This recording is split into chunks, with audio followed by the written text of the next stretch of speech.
U-Book apresenta Seja líder de si mesmo, o maior desafio do ser humano, de Augusto Cury. Narração: Leandro Augusto. Prefácio. Se compararmos a mente humana com o mais belo e fascinante teatro, onde se encontra a maioria dos jovens e adultos? No palco, dirigindo a peça, ou na plateia sendo espectador passivo dos seus conflitos, perdas, decepções, culpas? Onde você se encontra? Todo ator ou atriz deseja o papel principal. Mas será que fomos e estamos preparados para nos tornarmos atores principais do teatro das nossas mentes? Somos treinados para dirigir um carro, uma empresa, exercer uma profissão. Mas somos treinados para governar nossos pensamentos? Aprendemos quais são as ferramentas necessárias para administrar nossas emoções? Não. Somos preparados para sermos plateia e não líderes do nosso mundo psíquico. Os pensamentos nos dominam, as emoções nos controlam. A ciência e a educação nos preparam para explorarmos o mundo externo, mas não para explorarmos o território do nosso ser. Muitos falam com o mundo via internet, mas o estranho é que nunca falaram profundamente consigo mesmos. Dominamos tecnologia para viajarmos para os planetas, mas não para conquistarmos o espaço onde nascem a timidez, a ansiedade, o medo, a coragem, as frustrações, o mau humor, a angústia, os sonhos, o encanto pela vida. Neste livro, gostaria de compartilhar com vocês as respostas que encontrei como psiquiatra e pesquisador da psicologia para as perguntas sobre o teatro da mente humana. Elas expandiram minha compreensão da vida. Espero que expandam a sua. Muitos jovens e adultos são prisioneiros em sociedades livres. É mais cômodo ficar na plateia, mas precisamos subir no palco e sermos os atores principais da nossa própria história. Desejo que este pequeno livro seja um grande roteiro no teatro da sua vida. Saia da plateia, entre no palco, seja líder de si mesmo. Augusto Cury, Canadá, Inverno 2004. Capítulo 1. A última fronteira da ciência.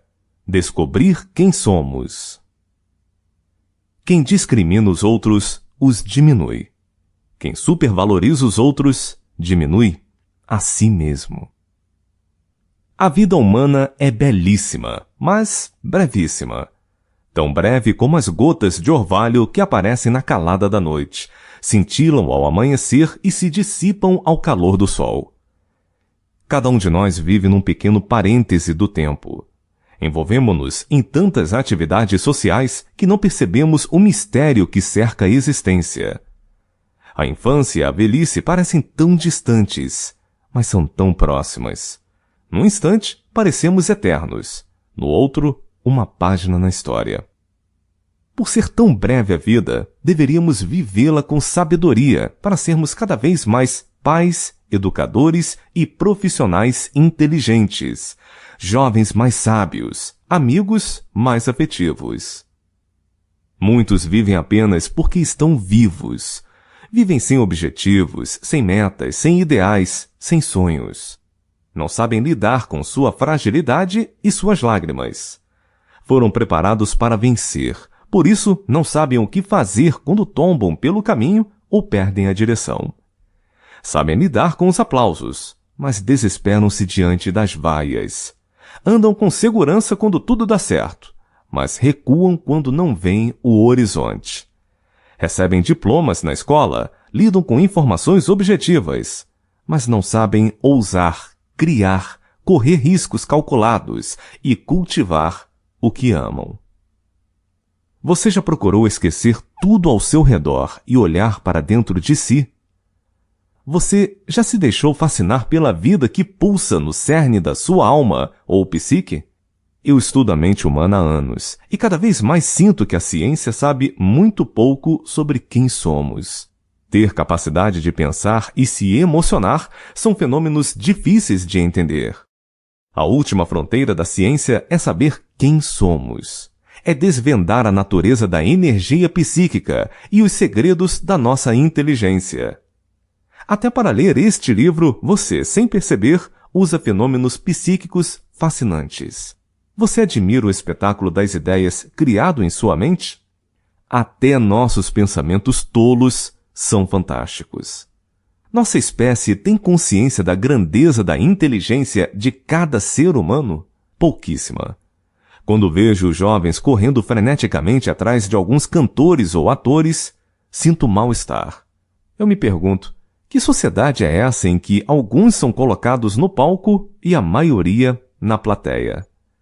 Que sociedade é essa em que alguns são supervalorizados e a maioria é relegada ao rol dos anônimos? Por que os jovens não correm atrás dos seus pais, professores e amigos para descobrirem o fascinante mundo deles? Muitos podem não ter fama e status social, mas para a ciência, todos somos igualmente complexos e dignos. É uma atitude irracional valorizarmos alguns artistas de Hollywood e não valorizarmos na mesma dimensão nossa indecifrável capacidade de pensar. Afinal de contas, todos somos grandes artistas no teatro da vida. Toda vez que confecciona uma ideia, você é um grande artista. Você crê nisso? A rainha da Inglaterra não tem mais valor e nem mais complexidade intelectual do que um mendigo nas ruas de uma cidade. Pareço não absurda? Esta é uma verdade científica. Um cientista da NASA não tem mais segredos psíquicos do que um miserável faminto do terceiro mundo. Supervalorizar uma minoria de intelectuais, artistas, políticos e empresários pode ser tão traumático quanto discriminar. Quando discriminamos os outros, nós os diminuímos. Quando os supervalorizamos, diminuímos a nós mesmos. Respeitar e tomar algumas pessoas como modelo é saudável. Superdimensioná-las é doentio, bloqueia nossa inteligência e liberdade. Por investigar o tecido íntimo da inteligência humana, estou convicto de que cada ser humano tem uma história magnífica, uma mente fantástica e um potencial intelectual grandioso, mas frequentemente represado. Podemos e devemos ser autores da nossa história. A teoria de Darwin explica alguns fenômenos biológicos, mas é simplista para explicar o campo de energia psíquica. Mesmo com o respaldo da genética, ela é superficial para explicar a formação da consciência e de como os pensamentos se organizam, vivem o caos e se reorganizam. Você sabia que pensar não é uma opção do Homo sapiens? Sabia que pensar é inevitável? Ninguém consegue interromper a construção de pensamentos, só liderá-la. O maior desafio do ser humano é dominar seu mundo intelectual. Para mim, a complexidade da mente humana revela que ela é obra-prima de um Criador fascinante. E a emoção? Quem pode entendê-la ou controlá-la plenamente? Os generais ficam pequenos diante dela. Os ditadores e os psicopatas são seus escravos. Escravos? Sim, escravos do seu ódio, arrogância, insensibilidade. Há muitos miseráveis no território da emoção andando em carros luxuosos, usando joias caras, roupas de marca e saindo nas colunas sociais. Os verdadeiramente ricos fazem muito do pouco, extraem prazer das coisas simples. Os ricos não são os que têm posses, mas os que alargam as fronteiras da sua emoção e têm autocontrole.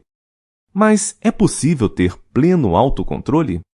Não, nenhum ser humano domina plenamente sua emoção. Desista de ser uma pessoa perfeitamente equilibrada. A energia emocional é sempre flutuante, mas não deve haver exagero. Uma emoção doente é instável, mal-humorada, negativista, desprotegida, ansiosa. Qualquer problema a invade e fere. Uma emoção saudável é estável, motivada, protegida, alegre, tranquila e capaz de superar os inevitáveis períodos de ansiedade. Seu maior desafio é cuidar e liderar seu próprio ser. O território dos pensamentos e da sua emoção é seu tesouro. Se quiser viver dias felizes, cuide dele mais do que de seus bens. Capítulo 2. Não fomos treinados para sermos líderes de nós mesmos. Ninguém pode brilhar no palco do mundo se não brilhar no palco da sua inteligência. As palavras deste livro gritam para mostrar que cada ser humano possui uma grande história. Nessa história, ele deve ser o ator principal e o autor do roteiro da sua vida. A primeira grande lição para quem deseja ser líder é aprender a ser humilde para entender a grandeza da vida. Apesar de a mente humana ser de indescritível esplendor, ela adquire conflitos com facilidade. Complexo de inferioridade, timidez, fobias, medos, depressão, obsessão, pânico, doenças psicossomáticas, rigidez, perfeccionismo, insegurança, preocupação excessiva com o futuro e com a imagem social. Ser ator principal no palco da vida não significa não falhar, não chorar, deixar de tropeçar, ter reações de insegurança ou, às vezes, atitudes tolas. Ser ator principal significa refazer caminhos, reconhecer erros e aprender a deixar de ser aprisionado pelos pensamentos e emoções doentias. Este livro não foi escrito para gigantes, mas para os que sabem que não são super-heróis. Gostaria de destacar que, ao contrário do que parece, os agressivos, os intolerantes e os arrogantes são os mais frágeis no teatro da vida. Eles têm medo de subir no palco, perdoar os outros, se perdoar, chorar, reconhecer suas falhas e limitações. São infelizes. Ninguém se constrói sozinho. Somos construídos e construtores da nossa personalidade. Somos construídos pela carga genética, pelo sistema social, pelo ambiente educacional e pela atuação do eu. Falarei muito do eu neste livro. O que ele representa? O eu representa nossa identidade e capacidade de decidir. Ser autor da nossa história é ter um eu consciente, livre e líder. O eu tem de ser treinado para ter um papel líder na construção da nossa personalidade. Se não aprendermos a ser líderes, o que ocorrerá? Poderemos ser vítimas do ambiente, dos nossos conflitos e da carga genética. Quando isso acontece, os que têm pais deprimidos poderão ser deprimidos. Os que foram traumatizados na infância serão adultos frustrados. Os obsessivos e os fóbicos não construirão um oásis na sua emoção. Os que fracassaram não construirão vitórias.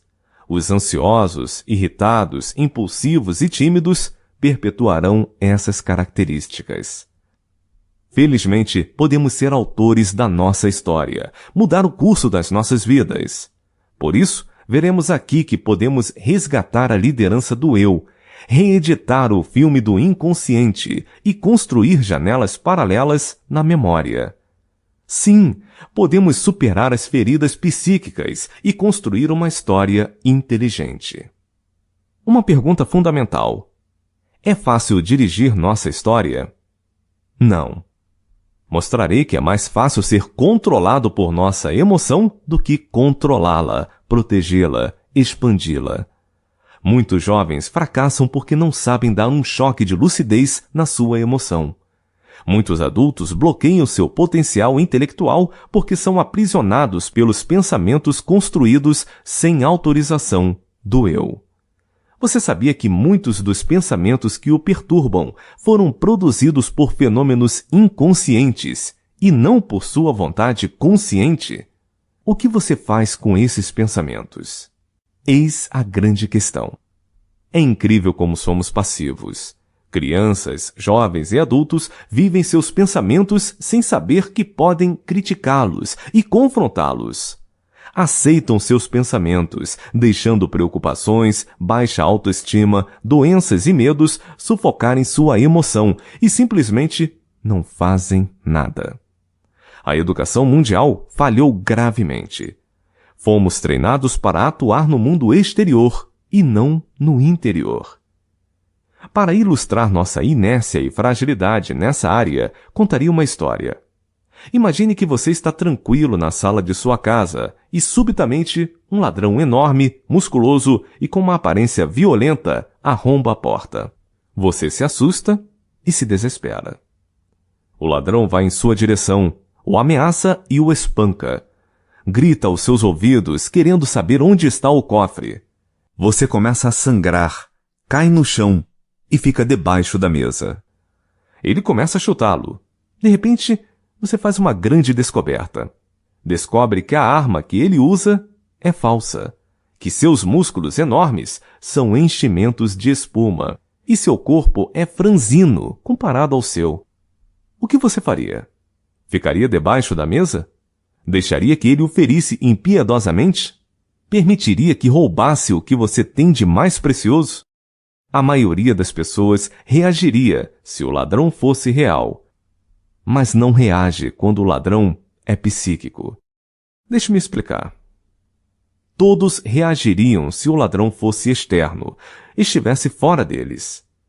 Mas quantos reagiriam se o ladrão fosse interno, estivesse na sua mente, tal como seus pensamentos negativos, pânico, culpa, timidez, angústias, reações impulsivas?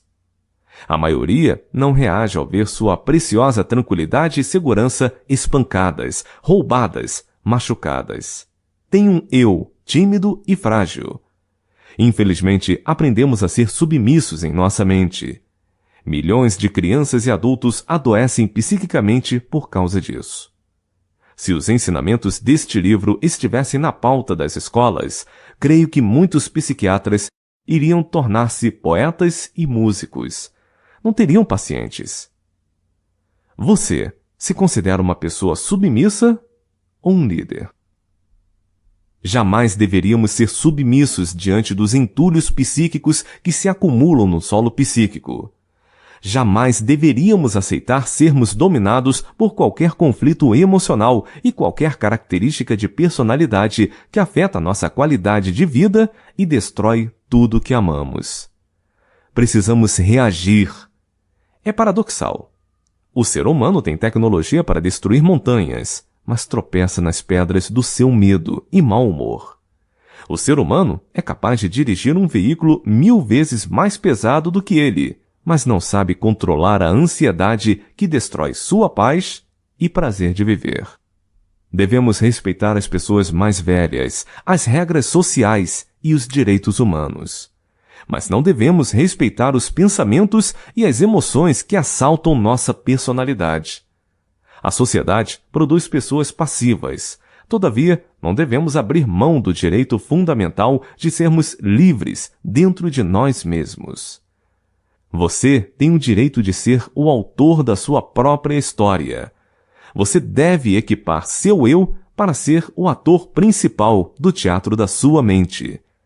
Caso contrário, como veremos, as perdas e frustrações que o dominam não irão embora depois de saírem de cena. Para onde irão? Irão para o inconsciente, para os bastidores do teatro e farão parte da sua personalidade. Muitos pais e professores deixam de brilhar porque pouco a pouco se tornam submissos à sua própria impaciência. Não aprendem a ter autocontrole para encantar e surpreender os jovens. Muitos jovens são submissos à sua insatisfação. Não suportam críticas e perdas. Quando colocam uma ideia negativa na cabeça, esta os escraviza. Precisam ser treinados para ter proteção emocional, virar a mesa na sua mente e escrever sua própria história. Este livro objetiva contribuir para esse treinamento. E os profissionais graduados? Eles têm um comportamento diferente no anfiteatro dos seus pensamentos? Os empregados mais simples e os executivos dos mais altos níveis têm dificuldades semelhantes para ser líderes do seu mundo psíquico. Foram treinados para trabalhar exteriormente, mas não para ter um papel de destaque em seu interior. Por isso, muitos não tomam sólidas atitudes quando o ambiente de trabalho se tornou um canteiro de ansiedade. Os sonhos se evaporaram, o desânimo brotou e a insegurança criou raízes. Estão sempre cansados, não suportam cobranças, desafios e críticas. O que fazer quando estamos perdendo o que mais amamos? Alguns ficam paralisados, outros recuam. O que você faria? Reconquistaria quem mais ama? Lutaria pelos seus ideais? Romperia o cárcere do medo? Correria riscos ou ficaria na plateia esperando um milagre? Insisto em repetir. Somos treinados para sermos espectadores e não atores principais. Mas se reagirmos, a vida se tornará um espetáculo maravilhoso. Para ilustrar melhor esse assunto crucial, contarei uma história em que você é o personagem central. Por favor, identifique-se apenas com as características que você possui. O personagem que descrevo poderia ser eu ou qualquer outra pessoa. Capítulo 3. Penetrando na mente humana. A figura do teatro. Ninguém pode conquistar o mundo de fora se não aprender a conquistar o mundo de dentro. Certa vez você passeava tranquilamente pelas avenidas da vida. De repente, resolveu entrar num teatro. Ficou fascinado com sua beleza e arquitetura. O público, pouco a pouco, o lotou. Todos estavam ansiosos para ver a peça. Você também, mas não sabia quem a escrevera, qual era o seu conteúdo e nem quem eram os atores. Não imaginava que algo excepcional o aguardava. Você iria assistir à peça mais importante da sua vida. Seus olhos ficariam vidrados, sua inteligência perplexa. Nunca um teatro tinha escondido tantos segredos. De repente, as cortinas se abriram. Seu coração palpitou. Os atores eram de primeiro time. A peça, logo de início, o cativou. O ator principal representava a biografia de um personagem magnífico. Era inteligente, sutil, fino, corajoso. Você se encantou com o personagem e com o desempenho do ator principal. A peça continuou. O personagem tornou-se mais atraente. Mostrava a gentileza com as crianças, amabilidade com os idosos e sensibilidade com os amigos. Contemplava flores, tinha tempo para as pequenas coisas.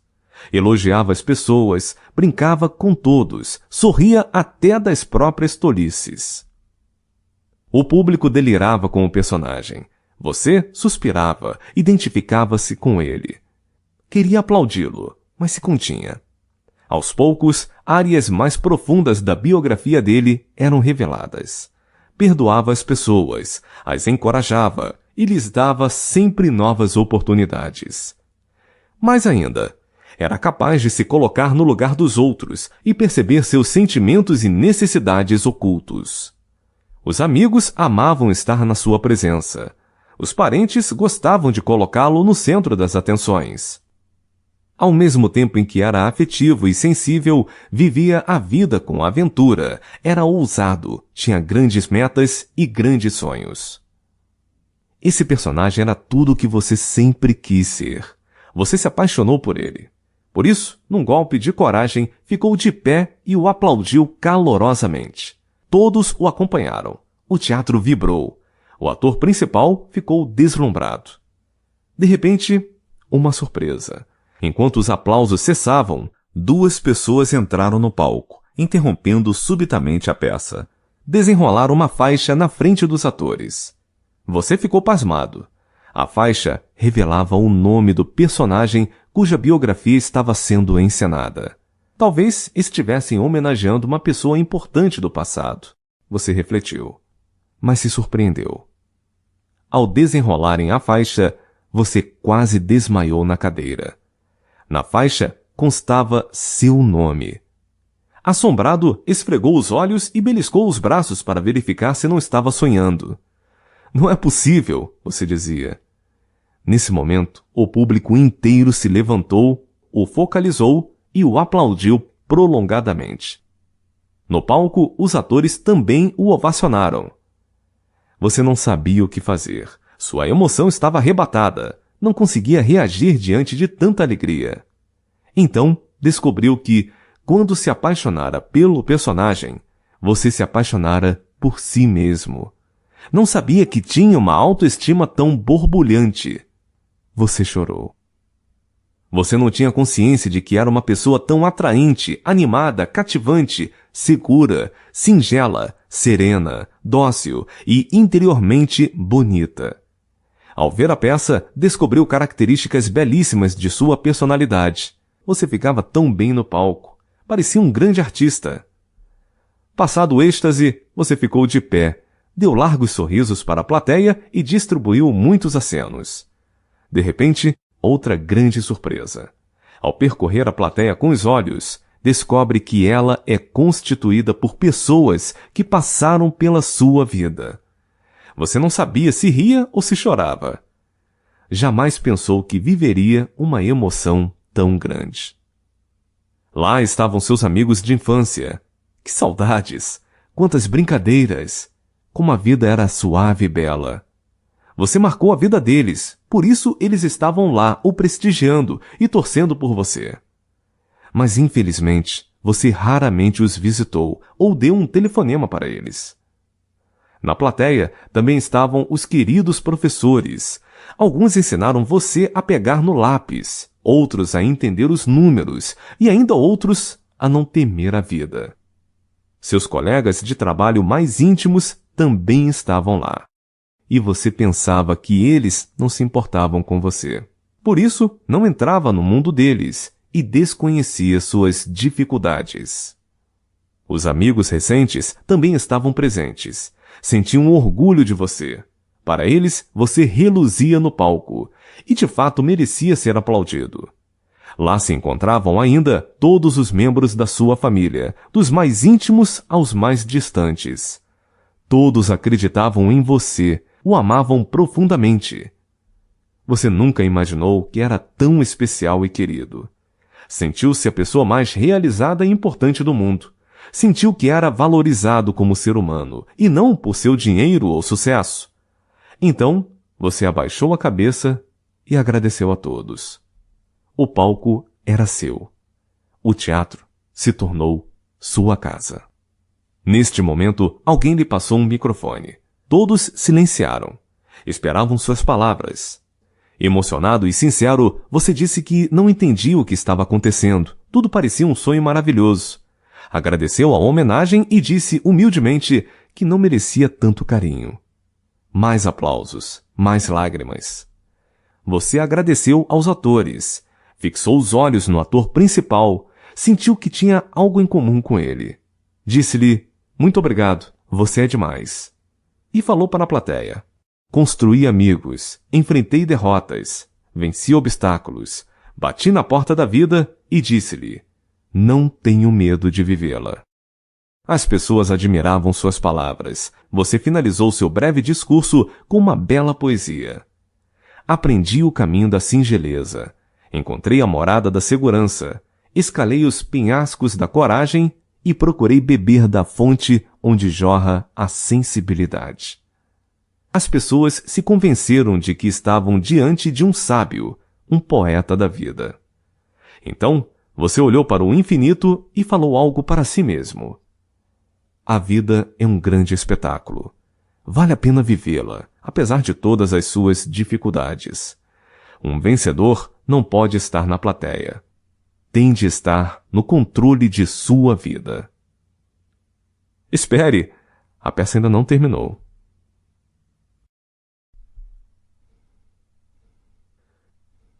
Capítulo 4. O outro lado da história. Muitos, nos momentos mais difíceis da sua vida, descem do palco e se tornam espectadores das suas misérias emocionais. Após esses momentos de indizível felicidade, você sentou na poltrona e relaxou. Ia começar a segunda parte da sua história. Esperava que você e a plateia ainda assistissem a seus comportamentos maravilhosos, sua magnífica inteligência, suas românticas emoções. No início da apresentação, algo inesperado aconteceu. O ator principal abandonou o palco. Veio para a plateia e sentou-se ao seu lado. Você apertou suas mãos e sentiu-se honrado. O teatro estava à meia luz. Ao olhar para o ator, você piscou os olhos tentando enxergá-lo melhor, pois sentia que ele lembrava alguém conhecido. Você se esqueceu que qualquer história, tanto a minha como a sua, tem vales e montanhas, coragem e timidez, conquistas e decepções, sanidade e loucura.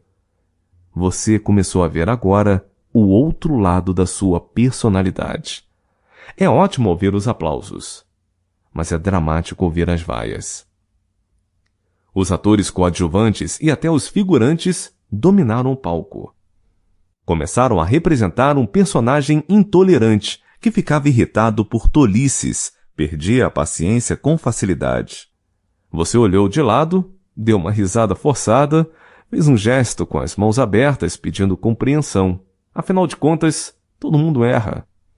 A peça continuou, e você começou a suar. Na primeira parte, seu personagem era tão tranquilo e sereno. Na segunda, levantava a voz desnecessariamente. Perdeu seu bom humor, machucava as pessoas que mais amava. Não dava mais risadas das próprias tolices, não brincava, não elogiava as pessoas. Os atores encenavam você sendo capaz de sofrer horas e horas por um problema que não acontecera, ou que você mesmo criara. Um ator coadjuvante teve a ousadia de pegar uma grande lata, ir para o centro do palco e escrever nela diante da plateia: "Sua emoção é uma lata de lixo." Você engoliu em seco. Remexeu-se na poltrona. Queria protestar, mas sua consciência o acusava. Teve de admitir que levava problemas para a cama. Sofria por antecipação. Uma ofensa gerava um turbilhão de ideias perturbadoras. Foi obrigado a reconhecer que escolhia os alimentos que digeria, mas não aqueles de que sua emoção se nutria. Assumiu que se preocupava com a segurança do carro, da casa, mas nunca tinha feito um seguro emocional. Nunca tinha pensado que deveria proteger e acariciar a sua própria emoção. Você se punia, não admitia seus erros, se culpava, reclamava muito, agradecia pouco. Era seu próprio carrasco. As vaias começaram a surgir. A plateia inconformada gritava para você: "Onde está a pessoa apaixonada pela própria vida? Por que você leva a vida tão a sério? Onde estão os seus sorrisos?" Essas perguntas ecoavam na sua alma, cortavam o seu coração. Sua vida deixou de ser um sonho e tornou-se um pesadelo. Você afundou na cadeira, franziu a testa e começou a achar que esse teatro não era o melhor lugar para estar. Mas o que fazer? Essa era a sua história. Fugir do teatro era fugir de si mesmo. Mas, em vez de assumir seus erros, ficou irritado com o ator principal. Minha história era tão bela quando ele estava no palco. Os atores continuavam a dissecar sua biografia. Mostravam que você não tinha mais tempo para os amigos, nem para si mesmo. Não convidava ninguém para jantar. Você engolia sua comida, fazia tudo rápido, tornara-se uma máquina de atividades. Já não cativava seus colegas de trabalho. Não amava mais os desafios, não era mais criativo, determinado, idealista. Sua história perdera o brilho. Vivia ansioso, distraído, não se concentrava, seus pensamentos estavam acelerados e ainda por cima reclamava que se sentia sempre cansado e esquecido. Não acordava e agradecia a Deus pelo espetáculo da vida. Sua história começou a ficar mais sombria. O medo começou a ganhar o palco. Medo do amanhã, de falhar, de ser derrotado, de ter sua imagem social diminuída. Não conseguia ser livre, se preocupava demais com a opinião dos outros. A plateia, pasmada, olhou para você, esperando que reagisse. Algumas pessoas mais próximas imploravam para você subir no palco e mudar o roteiro da sua história. Mas você, inseguro, se perguntava: eu? Reagir? Entrar no palco? Nunca fui um ator? Como farei isso? Nunca foi tão difícil mudar uma história. Você tinha sido bom para os outros, mas não sabia cuidar com carinho de si mesmo. Você olhou para o ator principal e fez um gesto para ele entrar no palco. Ele ficou mudo. Então você começou a falar baixinho. Frágil, inseguro, vai para o palco, assume seu papel, tome uma atitude. Você projetou nele sua raiva, como se ele fosse culpado pelos seus vexames, suas atitudes incoerentes, sua falta de tolerância. Olhou em torno tentando procurar outros culpados. Culpou seus íntimos, a incompreensão das pessoas, a economia do país. Mas no fundo, você sabia que seus argumentos eram desculpas. Você sabia que se tornara submisso às suas decepções e problemas emocionais e sociais. Projetava nos outros suas falhas. As vaias aumentaram. Numa atitude desesperada, você pensou em criticar abertamente o ator principal para que ele tomasse uma atitude. Queria gritar: esse ator é omisso, não me defende, não me valoriza. Entretanto, quando olhou para a poltrona dele, ela estava vazia. Intrigado, você se perguntava: por que ele desapareceu? Sua solidão expandiu-se. Eis outra surpresa. Subitamente você olhou para seu corpo e percebeu que estava com os trajes do ator principal. O que significa isso? Estou numa armadilha? Mais perguntas, nenhuma resposta. De repente, surgiu um grande insight, uma percepção interior. Abriram-se as janelas da sua inteligência. Perplexo, você descobriu afinal que nunca existira um ator principal. Você era esse ator. Percebeu que na primeira parte da peça você tinha sido um personagem brilhante, seguro, marcante, sensível, líder de si mesmo. Tinha sido um excelente autor da sua história. Escrevera nas páginas da sua memória a sua peça. Dirigira com maestria a sua vida. Na segunda parte, você tinha deixado o palco, se auto-abandonara, tornara-se um espectador passivo. Então entendeu que nesses momentos, os atores coadjuvantes, representados pelos seus conflitos, traumas, pensamentos negativos e emoções tensas, o controlaram e o dominaram. Infelizmente, você deixou de ser o ator principal nos momentos em que mais precisava. Foi uma triste, mas importante descoberta. Percebeu que toda vez que estava ansioso, irritado, frustrado, impaciente, você não conseguia administrar sua emoção. Sua capacidade de raciocinar ficava bloqueada, e por isso você ia para a plateia. Comportava-se como um espectador da sua vida. Não a dirigia. Compreendeu que isso ocorre com todo ser humano. Quando temos reações estúpidas, impensadas e sem compaixão, estamos sendo manipulados pelas dificuldades externas e internas. Reconheceu assim que os fracos culpam e agridem, mas os fortes são tolerantes e amáveis. Você tinha prometido a si mesmo que seria mais tranquilo, não levaria problemas para casa, teria mais sonhos, veria mais flores, abraçaria mais, faria da vida uma festa. Mas não cumpriu suas promessas. Por isso, concluiu que não podia culpar ninguém por suas falhas. Tinha de assumi-las com honestidade. Também concluiu que não adiantava se remoer de culpa. Tinha de compreender as suas limitações e aprender a corrigir suas rotas. Mas como fazer isso? Será que não é melhor ficar na plateia do que falhar no palco? Será que vale a pena correr riscos? Você tinha adiado muitas decisões na sua vida. Chegara a hora de decidir. Mas que atitudes tomar?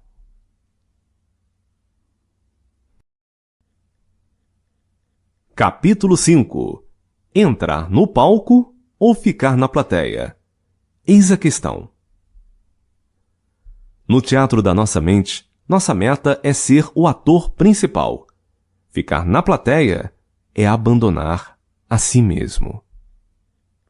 Após esses belos momentos de reflexão, você olhou para a plateia e ficou mais uma vez chocado. O teatro estava vazio. Intrigado, você se bombardeou de perguntas. Onde estão as pessoas que eu amo?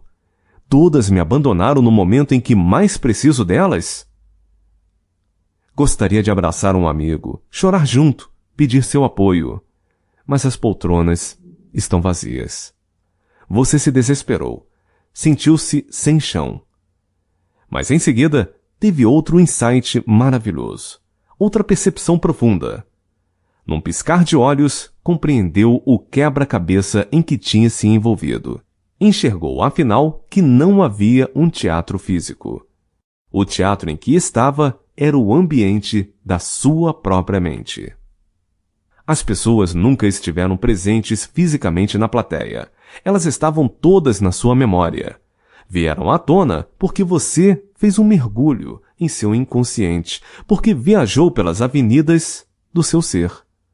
Nessa viagem, conheceu seus jardins e seus desertos.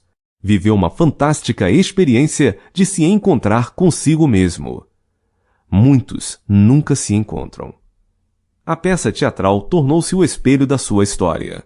Sentiu que seu maior desafio era liderar sua vida. Mas você se auto-abandonava. Necessitava modificar sua história, mas sentia-se impotente. Você entendeu que empurrava a vida. Percebeu que não fazia escolhas, que adiava decisões, não exercia seu livre-arbítrio. Teria de resgatar sua garra e voltar a fazer da vida uma grande aventura. Teria de implodir o tédio, a rotina, a mesmice. Precisaria dar mais atenção a seus amigos, amar mais seus íntimos, ter novos começos. Precisaria elogiar mais e criticar menos, agradecer mais e reclamar menos, viver mais suavemente e cobrar menos das pessoas. Deveria subir no palco tantas vezes quantas fossem necessárias. Ao enxergar isso, mergulhou dentro de si, olhou para todas as tentativas frustradas de mudar sua vida e começou a achar que era quase impossível vencer seu mau humor, suas lamentações, sua ansiedade, impaciência, irritabilidade. Você aconselhou muitas pessoas a deixarem de ser frágeis, a pararem de olhar para os próprios pés, a levantarem a cabeça, fixarem os olhos no horizonte. Mas agora não conseguia ouvir sua própria voz. Tinha dito para a plateia que batera na porta da vida e proclamara que não tinha medo de vivê-la. Mas agora se sentia inseguro, paralisado. Essa história revelou que você vivera a mais dramática solidão, a de ter esquecido de si mesmo na sua trajetória existencial.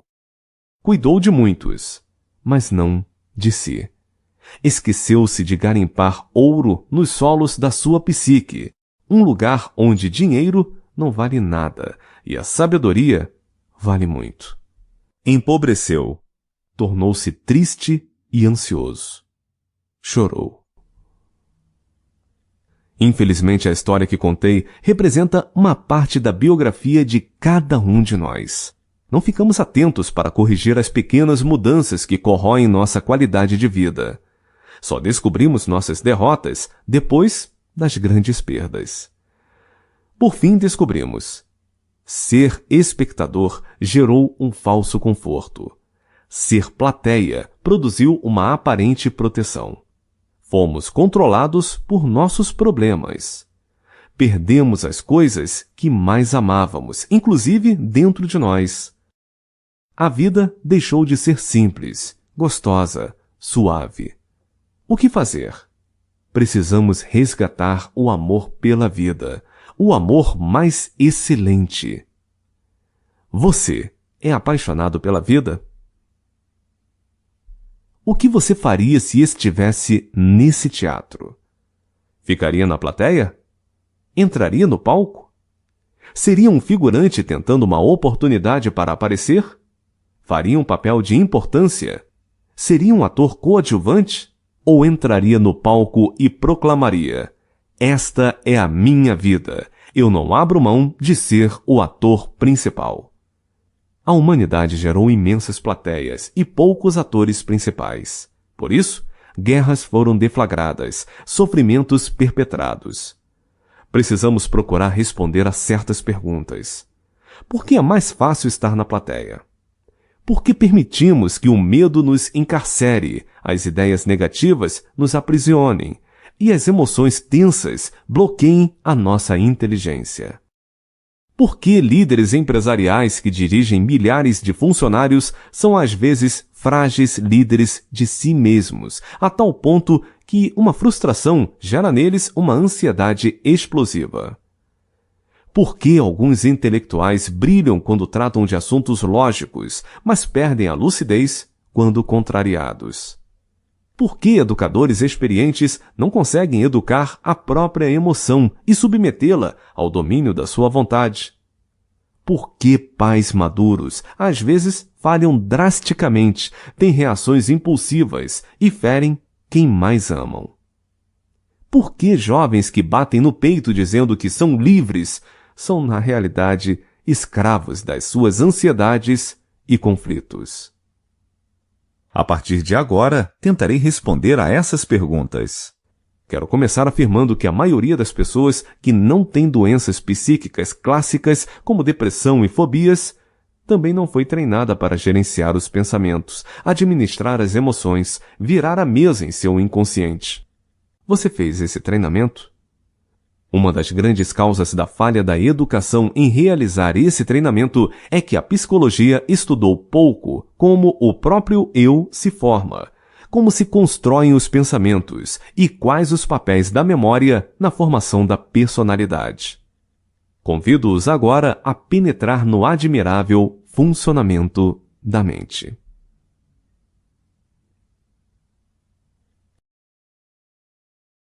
Capítulo 6. Compreendendo o teatro da mente humana. O maior líder é aquele que reconhece sua pequenez, extrai força da sua humildade e experiência da sua fragilidade. Inteligência multifocal é a teoria que desenvolvi durante mais de 20 anos sobre o funcionamento da mente e que tem sido estudada por vários cientistas e usada em vários países em teses acadêmicas. Ela traz luz a vários pontos obscuros da nossa inteligência. Por exemplo, a construção de pensamentos é multifocal. Isso significa que, ao contrário do que a ciência pensou durante os séculos, não é apenas o eu que constrói cadeias de pensamentos.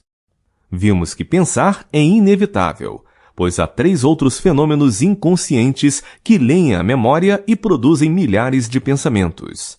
São eles o gatilho da memória, a janela da memória e o alto fluxo. A teoria da inteligência multifocal demonstra que somos mais complexos do que a psicologia e a psiquiatria têm pensado até hoje. Você não acharia um absurdo se visse um carro andando sem um motorista, apenas com um passageiro no banco de trás? Isso ocorre na mente humana. Se o eu, que representa nossa capacidade consciente de decidir, não dirigir o veículo da nossa mente, ele será dirigido pelos fenômenos inconscientes do gatilho da memória, da janela da memória e do alto fluxo. Esses 3 fenômenos são 3 atores coadjuvantes do teatro da mente. Eles produzem tanto os pensamentos belíssimos quanto os perturbadores, tanto as alegrias quanto as misérias afetivas. Há pessoas que sofrem muito com ideias obsessivas. Têm mania de limpeza, perfeccionismo, contar e recontar coisas, repetição de hábitos, como apertar a pasta de dente sempre do mesmo modo. Algumas estão ótimas de saúde, mas pensam que estão com AIDS, que têm um câncer ou que vão infartar.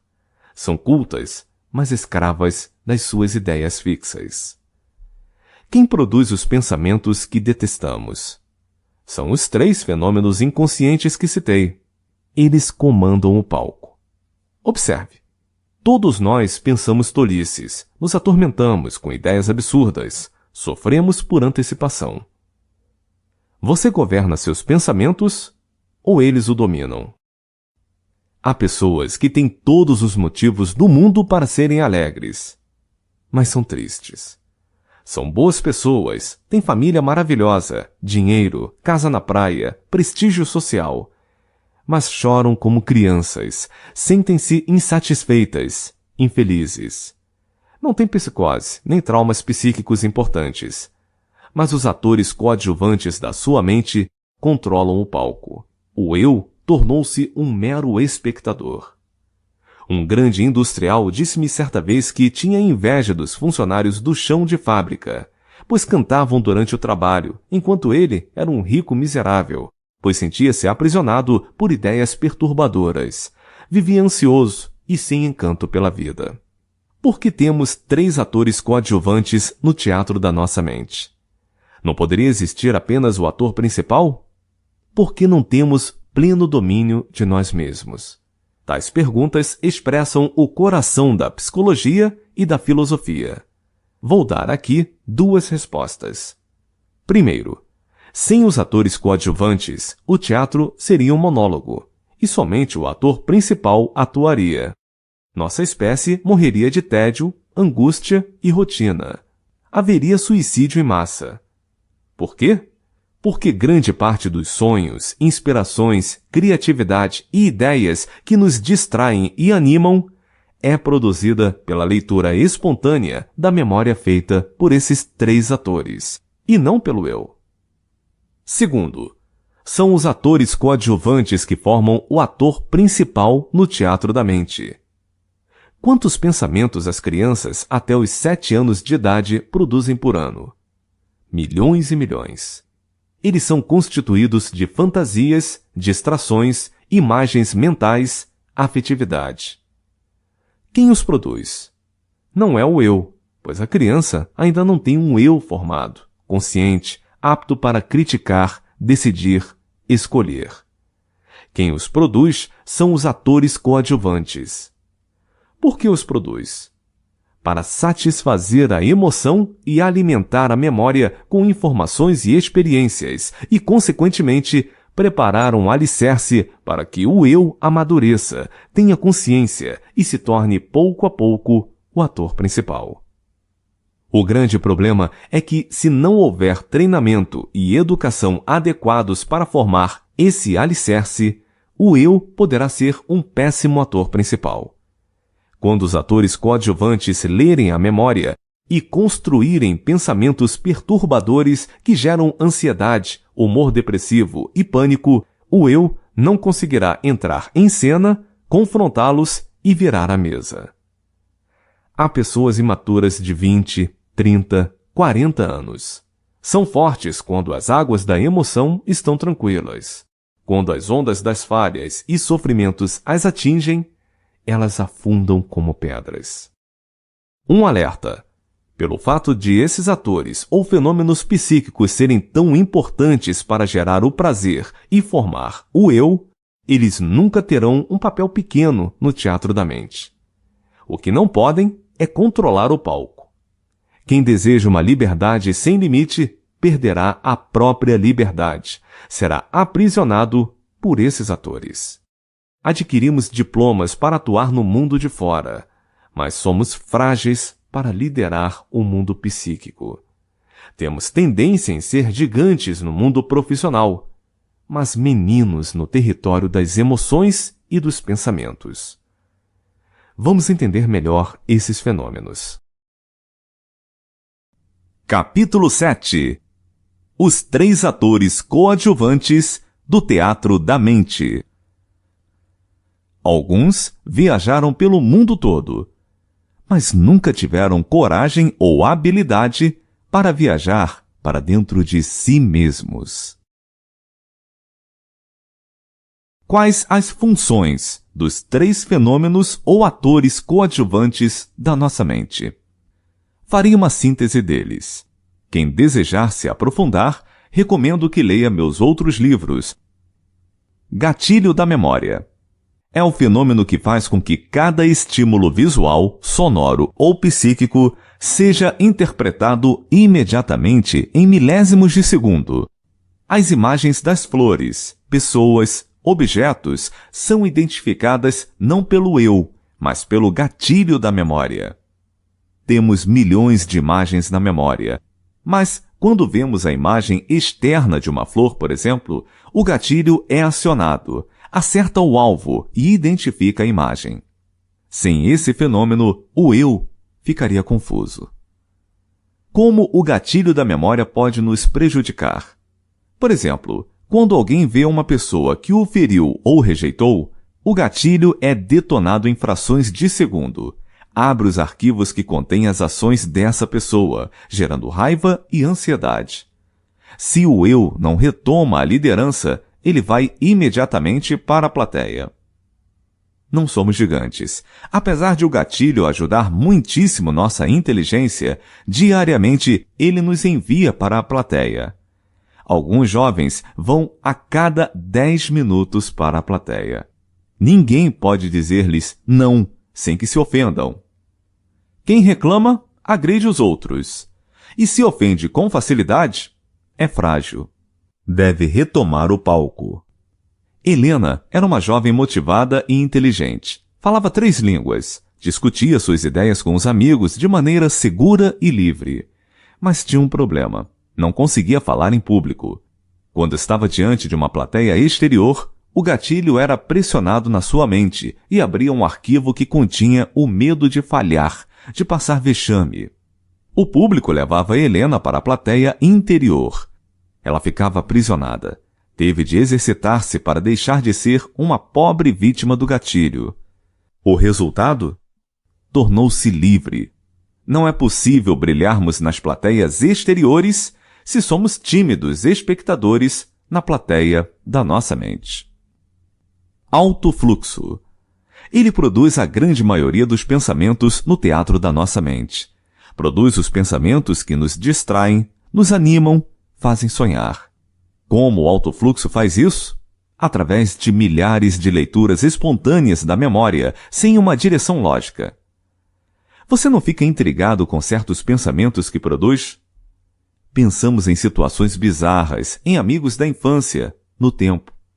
Esse ator coadjuvante nos faz viajar para o passado e para o futuro. Alguns viajam tanto no mundo das ideias que vivem distraídos, não ouvem quase nada do que as pessoas lhes dizem. Como o fenômeno do alto fluxo, que traz graça e alegria para a nossa vida, que nos ajuda a vencer o tédio e a angústia existencial, pode nos prejudicar? Ele nos prejudica porque não produz somente pensamentos e ideias saudáveis, mas também pensamentos atormentadores e estressantes. Quando o alto fluxo lê áreas doentias da memória, produz emoções ansiosas, tímidas, culposas, nos faz sofrer por antecipação, resgata experiências dolorosas. Diariamente, o alto fluxo nos anima e nos distrai, mas também nos envia para a plateia. Alguns são acorrentados pelas ideias negativas. Os pessimistas vivem um teatro de terror. O bom humor é um bálsamo. Pensar é bom, mas pensar demais é um problema. Se o alto fluxo é superestimulado pelo excesso de atividades, informações e preocupações, gera a síndrome do pensamento acelerado, SPA. Quem tem SPA acorda cansado, sofre pelo amanhã, não se concentra, tem esquecimento e sintomas físicos. A SPA nos imobiliza na plateia. Milhões de pessoas a possuem. Sem o fenômeno do alto fluxo, o eu não se formaria. Sem ele, nossa espécie teria depressão coletiva, morreria de tédio. Mas ele não pode ser o ator principal, embora teime em querer liderar nossa mente. O eu deve gerenciar o fluxo dos pensamentos. Mateus era executivo de uma grande empresa. Era líder não pelo cargo que ocupava, mas por sua qualidade como pessoa. Era otimista, motivava as pessoas e amava desafios. Criava oportunidades nas dificuldades. Sua empresa superava as crises e tinha altos índices de lucratividade. Mateus, porém, era infeliz. Ele sabia investir milhões de dólares, mas não em sua qualidade de vida. Tornou-se uma máquina de trabalhar. Tinha uma imensa SPA, vivia cansado, ansioso, irritado, triste, sonolento e esquecido. Não era um líder interior. Para não falir sua emoção, teve de aprender a administrar seus pensamentos. Como? Compreendendo o funcionamento da mente e usando as técnicas do próximo capítulo. Quando entendemos o que é o gatilho da memória e o fenômeno do alto fluxo, creio que percebemos que temos tendência a ficar na plateia da nossa mente. Isso acontece com todos, inclusive psiquiatras, psicólogos, cientistas, executivos. A espécie humana, que é tão dominadora, foi em muitos momentos da sua história aprisionada no secreto do seu ser. As guerras, doenças psíquicas, violações dos direitos humanos, destruição do meio ambiente revelam nossa falta de autocontrole. Causamos desastres sociais e ambientais. Comentarei agora o terceiro ator coadjuvante para entendermos melhor esse processo. Janela da memória. Este é o terceiro fenômeno do teatro da nossa mente. A memória humana se abre por janelas. Cada janela possui um grupo de arquivos que contém milhares de informações agregadas. Temos milhões de janelas no córtex cerebral. Não acessamos arquivos inteiros, como nos computadores, mas as janelas. Algumas janelas são belíssimas, geram prazer, coragem, respostas inteligentes. Outras são doentias, geram ansiedade, ódio, desmotivação. Precisamos entender que os atores coadjuvantes cooperam uns com os outros na saúde e na doença. Como? Deixe-me contar uma história. Havia um promotor de justiça inteligente. Alguns o temiam. Enquanto atuava no fórum, era o ator principal. Brilhava. Mas, de repente, pensava que tinha um câncer no cérebro. Imediatamente, o gatilho era acionado e abria a janela da memória que o fazia ter medo de sofrer, morrer, nunca mais ver os filhos. Segundos depois, o alto fluxo começava a ler todas as informações dessa janela, fazendo da sua mente um teatro de terror. Ele ia para o banheiro e chorava. Sabia que essas ideias eram falsas, mas por estar na plateia, as vivia como reais. Você já sofreu por causa das suas ideias? Eu já sofri, mas as superei. Às vezes brota em nós uma alegria sem motivo ou uma tristeza sem causa. Por quê? Porque durante o dia abrimos várias janelas da memória aleatórias. Já sentiu que parece que conhecemos um ambiente que nunca vimos? Por quê? Porque cruzamos a imagem presente com as milhões de imagens da nossa infância. Alguns têm tristeza ao entardecer ou no domingo à tarde. Por quê? Porque abrem sutilmente as janelas da solidão e produzem pensamentos tristes e angústias. Há muitos tipos de janelas doentias. Fóbicas, que geram fobia social, claustrofobia, etc. Obsessivas, geram ideias fixas. Antecipatórias, preocupações com o futuro, da baixa autoestima. Janela killer. Algumas janelas geram uma emoção com um volume de tensão intenso, contendo, por exemplo, medo, raiva, desespero, que são capazes de bloquear a abertura das demais janelas da memória, travando o raciocínio. São as janelas killer que nos fazem reagir por instinto, como animais. Todos temos janelas killer que nos fazem reagir sem pensar, ser impulsivos, ferir quem amamos. Alguns maridos dizem certas palavras que agridem suas esposas e vice-versa. Brigam por pequenas coisas. Onde brigam? No palco ou na plateia? Na plateia. Quem perde o controle é vítima das janelas killer. Marcos tirava as melhores notas da sua universidade. Os alunos e professores o admiravam. Pensavam que seria um grande homem. Ninguém percebia, mas ele vivia na plateia.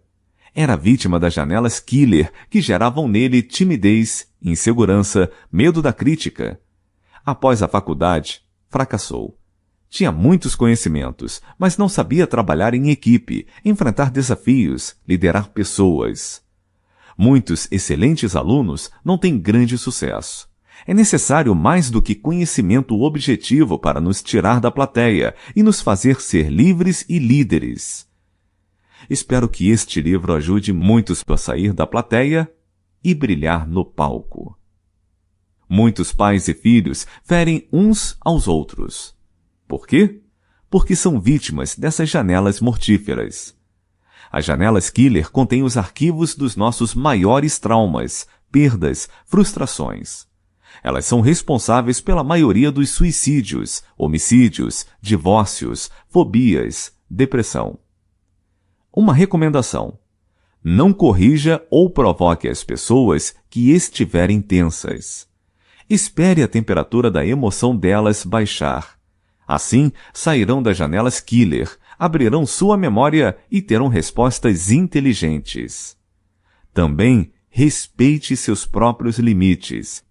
Quando estiver irritado e ansioso, ame o silêncio. No primeiro minuto de tensão, produzimos nossos maiores erros. Os bastidores da mente. É um inconsciente. Não apenas sofremos quando estamos na plateia, assistindo passivamente às nossas experiências doentias.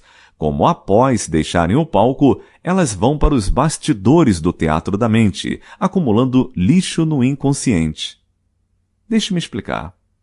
Existe um fenômeno chamado RAM, registro automático na memória. Tudo o que pensamos e sentimos é registrado automaticamente na memória pelo RAM, quer o desejemos ou não. Cuidado! Lembre-se do que um ator nos alertou. Sua emoção tornou-se uma lata de lixo. Veja se você tem reações de quem está na plateia. 1. Reclamar frequentemente. 2. Reagir sem pensar. 3. Ansiedade. 4. Baixa autoestima. 5. Intolerância. 6. Dificuldade de enfrentar desafios. 7. Pensamento acelerado e controlador. 8. Emoção hipersensível e sem proteção. 9. Dificuldade de reconhecer erros e corrigir rotas. 10. Falta de autocontrole. Se você tem de 1 a 2 atitudes, fica pouco tempo na plateia. De 3 a 5 atitudes, fica muito tempo na plateia. 5 ou mais atitudes, fica plantado na plateia. Há pessoas que optam por serem agressivas e maquinarem o mal. Mas a grande maioria deseja ser tranquila, feliz, livre, líder. Vejamos agora as técnicas para sermos líderes em nossa mente.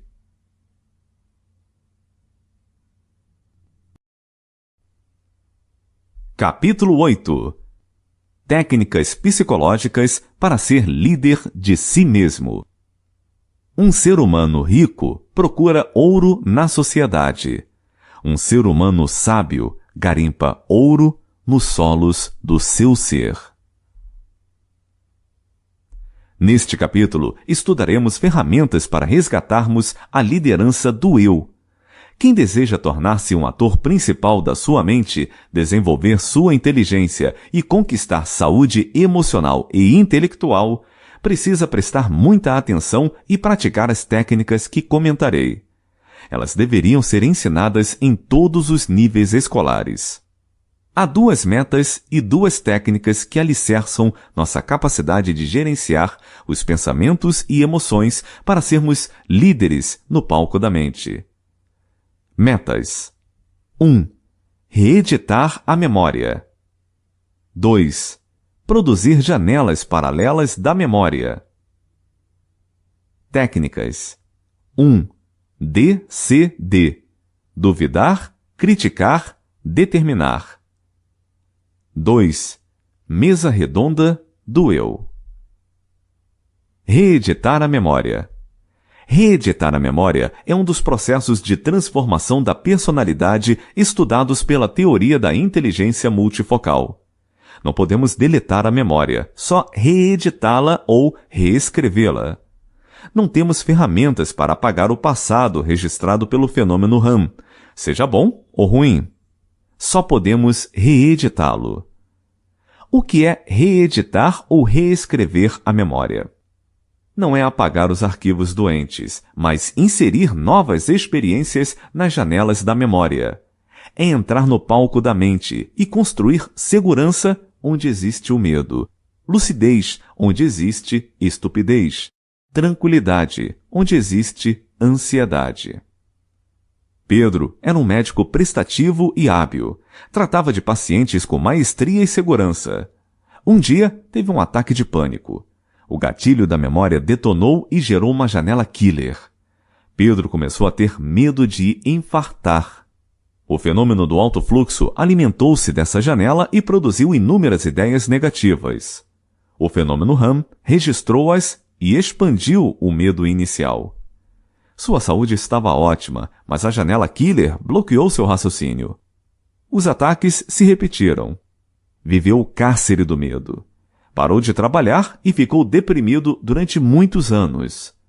Mas saiu do caos. Libertou-se depois que usou a técnica do DCD para reeditar a memória. Muitas pessoas calmas e seguras se tornam ansiosas e inseguras ao longo dos anos, pois vão acumulando nos bastidores da mente as frustrações, perdas e problemas psíquicos e sociais. Sem perceber, vão transformando as janelas saudáveis em doentias e perdendo o sorriso. Seu prazer de viver vai sendo destruído.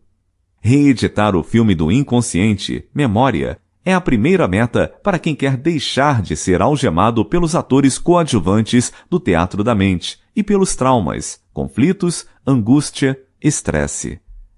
Alguns perpetuam terapias por anos porque não aprenderam a reeditar a memória. Como reeditá-la?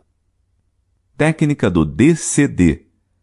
A primeira técnica excelente que tenho usado para estimular o eu a sair da plateia, entrar no palco, gerenciar os pensamentos e reeditar a memória é a DCD. Duvidar, criticar, determinar. Essa técnica envolve as 3 principais pérolas da inteligência multifocal: a arte da dúvida, pérola da filosofia, a arte da crítica, pérola da psicologia, e a arte da determinação, pérola da arte de recursos humanos.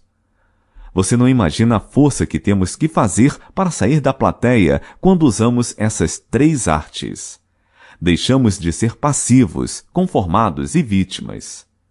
Duvide, critique e determine.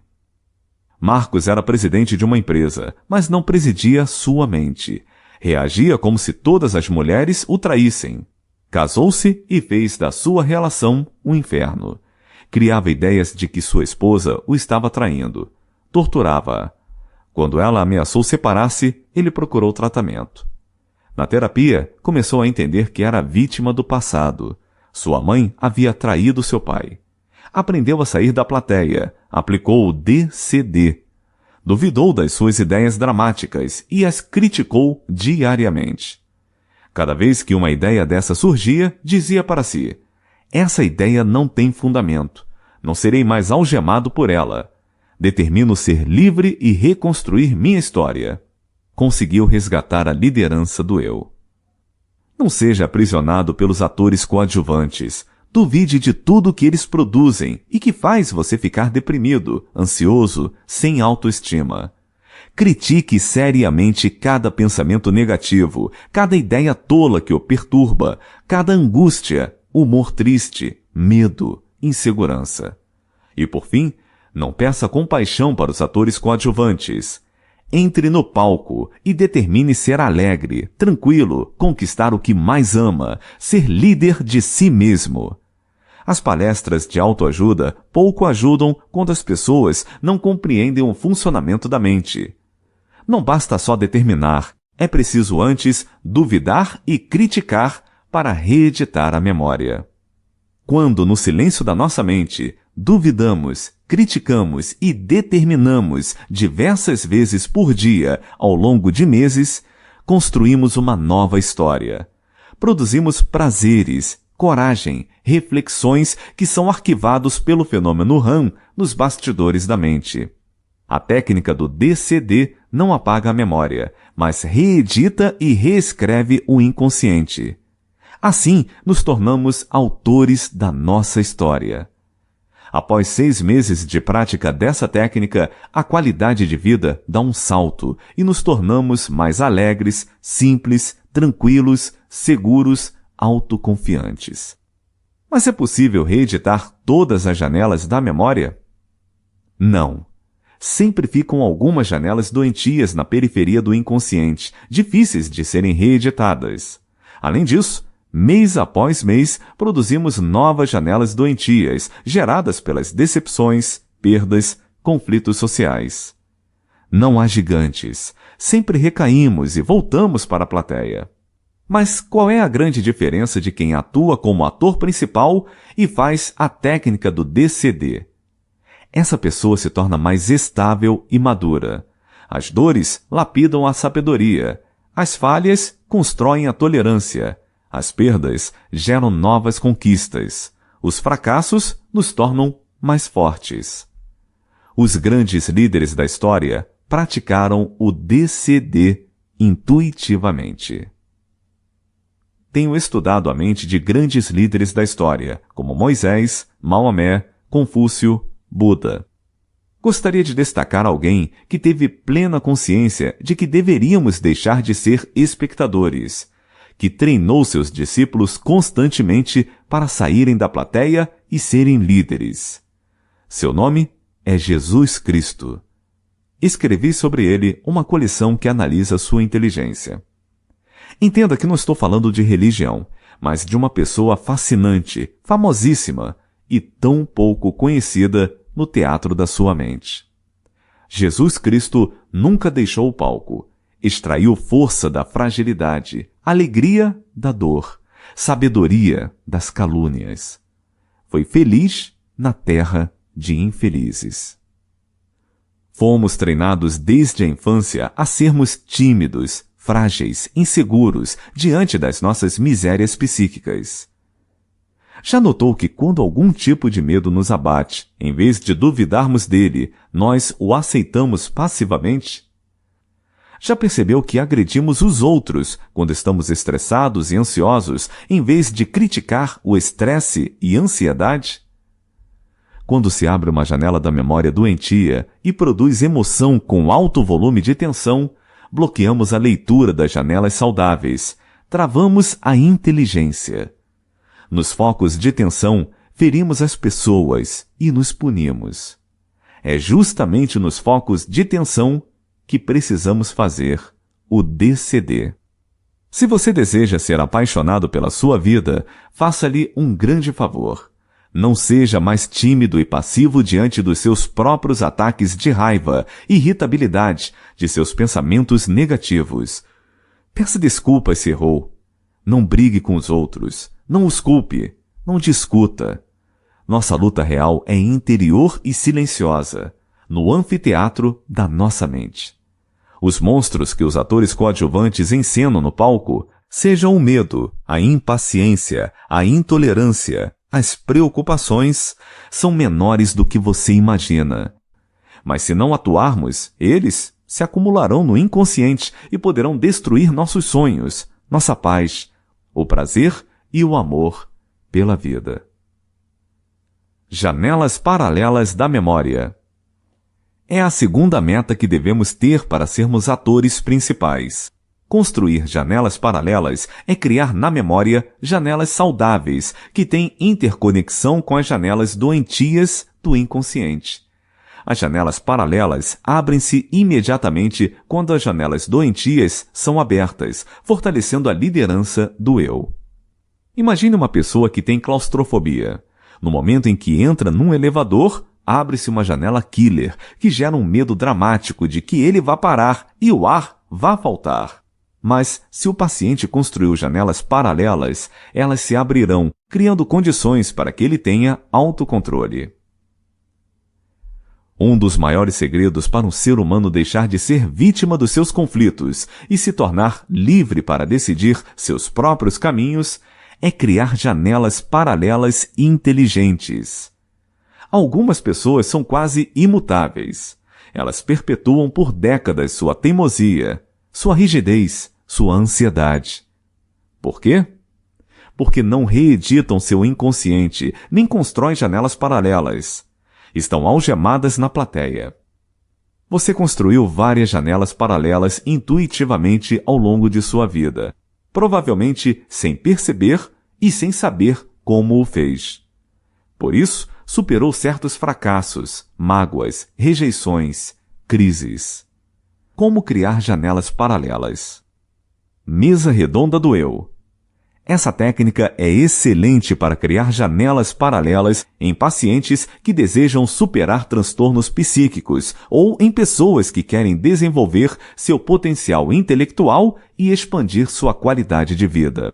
Ela consiste numa reunião íntima conosco mesmos pelo menos 2 vezes por semana durante 15 minutos, ou alguns minutos por dia, por exemplo, durante o banho.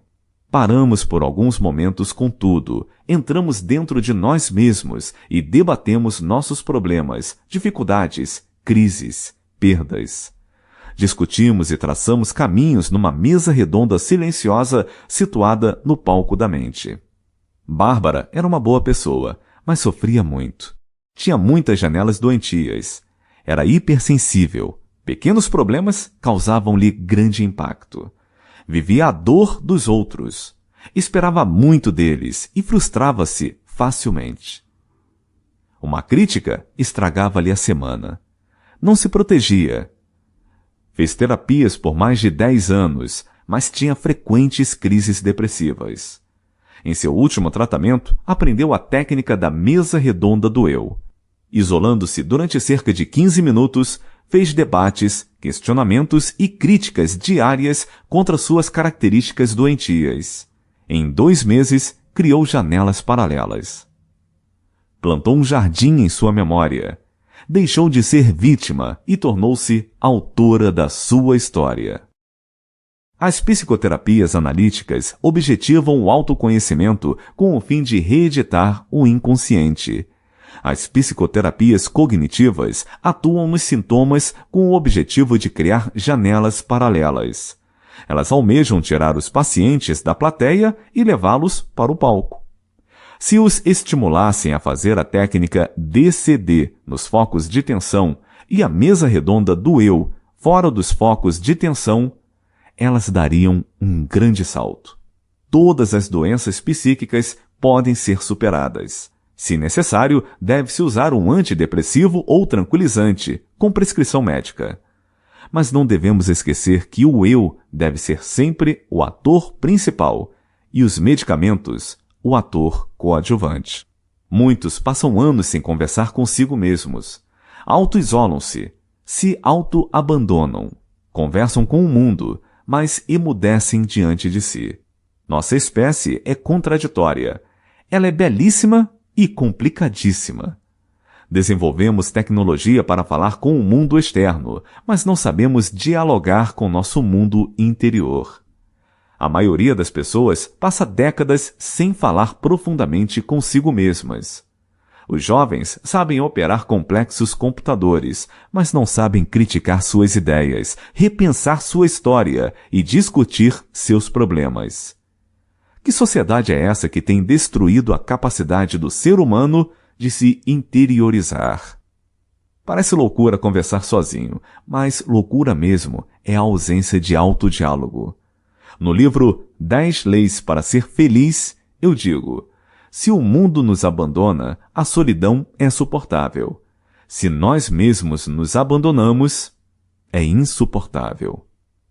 Como sermos autores da nossa história se não entramos no palco, escrevemos nossos textos e dirigimos a peça teatral da vida? Milhões de jovens e adultos levarão suas misérias emocionais para o túmulo, sem saber que poderiam tê-las superado. Nunca entenderam que a mente é como um complexo teatro, que deveriam ter feito uma mesa redonda em seu interior e deixar de ser vítimas do terrorismo dos pensamentos. Recebi recentemente um e-mail de uma jovem.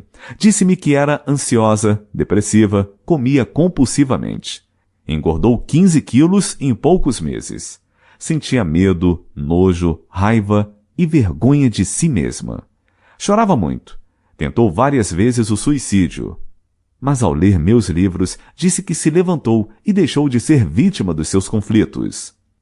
Começou a treinar ser líder de si mesma. Emagreceu, voltou a estudar, sorrir, ser apaixonada pela vida. Agradeceu-me e disse com convicção: descobri com a leitura dos seus livros que todos temos problemas, uns mais, outros menos, mas só não muda sua história quem está morto. Ela saiu da plateia e subiu para o palco. Gostaria de enfatizar que os fenômenos ligados ao funcionamento da mente descritos neste livro representam temas novos e fundamentais na psiquiatria e psicologia.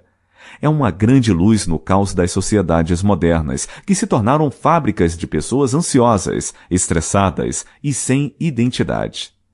Não há milagres para reeditar a memória e criar janelas paralelas. O processo não é mágico, mas não desanime quando recair. Insista, eduque sua emoção, treine, persevere, mesmo quando achar que não tem mais força. Se precisar chorar, chore, mas não desista quando tropeçar. Aos poucos, você vai se surpreender. Considerações finais. Quem tem luz exterior, caminha sem tropeçar. Quem tem luz interior, caminha sem medo de viver. A lista de pessoas encantadoras que foram algemadas na plateia é enorme. Elas poderiam ter mudado suas histórias se conhecessem as técnicas que estudamos. Crianças extrovertidas perderam para sempre sua segurança depois que sofreram traumas e perdas. Garotas brilhantes tiveram sua autoestima dilacerada por não terem um corpo de acordo com o padrão doentio da mídia. São belas, mas não reconhecem isso. Estudantes inteligentes não conseguiram ter sucesso porque falharam nas provas.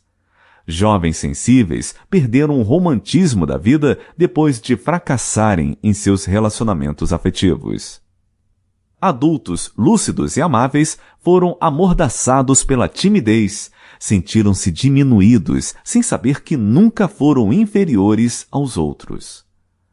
Trabalhadores competentes foram bloqueados pelo medo de serem reprovados pelos colegas, não exteriorizaram seus pensamentos, não conseguiram debater suas ideias nem trazer soluções. Empresários admiráveis nunca mais se levantaram depois de atravessarem uma crise financeira. Sentiram vergonha e medo social. Executivos fascinantes deixaram de ser empreendedores depois que atravessaram o vale das derrotas. Não souberam construir força na fragilidade e oportunidade nos desafios. Pais maravilhosos, por não saberem falar a linguagem da emoção, nunca disseram aos filhos as palavras mágicas: eu te amo, me perdoem, deixe-me conhecê-los. Filhos magníficos, ao se sentirem feridos pelos pais, nunca mais dialogaram com eles, não descobriram seus sonhos, suas dores. Só os valorizaram depois que eles fecharam os olhos. Professores fantásticos, por não compreenderem a construção da inteligência, fizeram da memória dos alunos um depósito de informações. Deixaram de ser mestres da vida. Não os ensinaram a ser líderes dos pensamentos, a educar sua emoção e a desenvolver a arte de pensar. Pessoas maravilhosas foram e têm sido acorrentadas pelas suas angústias, aprisionadas pelas suas preocupações, controladas pela sua ansiedade, sufocadas pelo seu estresse, paralisadas por seus medos. Não aprenderam a resgatar a liderança do eu e a ser livres. Permita-me enfatizar que a educação mundial está errada. Ela não nos prepara para atuarmos no território da psique, apenas nos dá conselhos pouco eficientes. A falta de conhecimento sobre o teatro da mente humana é gritante. Por isso, apesar de vivermos em sociedades livres, há mais escravos hoje do que no passado. Só que o cárcere é interior. O estado normal do ser humano tem sido estressado e ansioso, e o anormal, relaxado e tranquilo. A educação e a psicologia preventivas precisam passar por uma revolução. Este livro vem ao encontro dessa urgente necessidade. Se os pais e professores ensinarem os princípios deste livro às crianças e aos jovens, poderemos prevenir depressões, suicídios, estresse, ansiedade, fobias, timidez, dependência, crises nas relações sociais. Já pensou se jovens e adultos aprendessem a controlar o palco da sua mente? Precisaríamos menos de psiquiatras e psicólogos clínicos. Teríamos mais poetas e menos doentes. Seríamos uma espécie feliz. Mas saiba que ser saudável não é estar sempre alegre e bem-humorado. Ser saudável é aprender a ter encanto pela vida, mesmo depois dos golpes e tristezas. Ser sábio não é deixar de falhar, nem de ter atitudes tolas.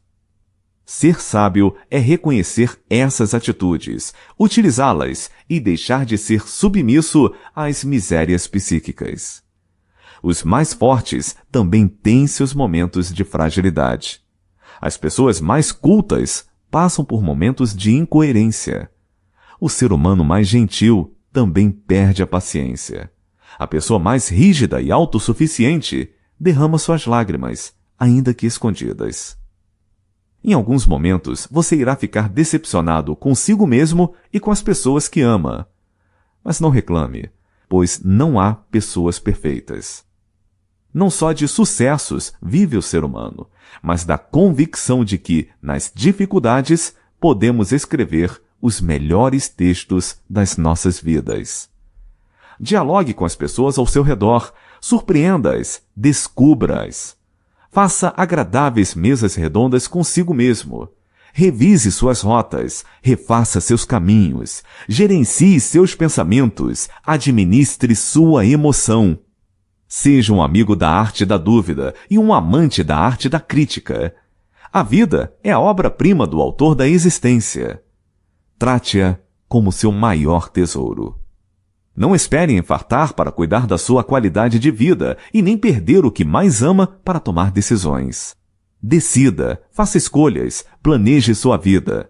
Os tesouros do coração são conquistados, não nos chegam através dos genes.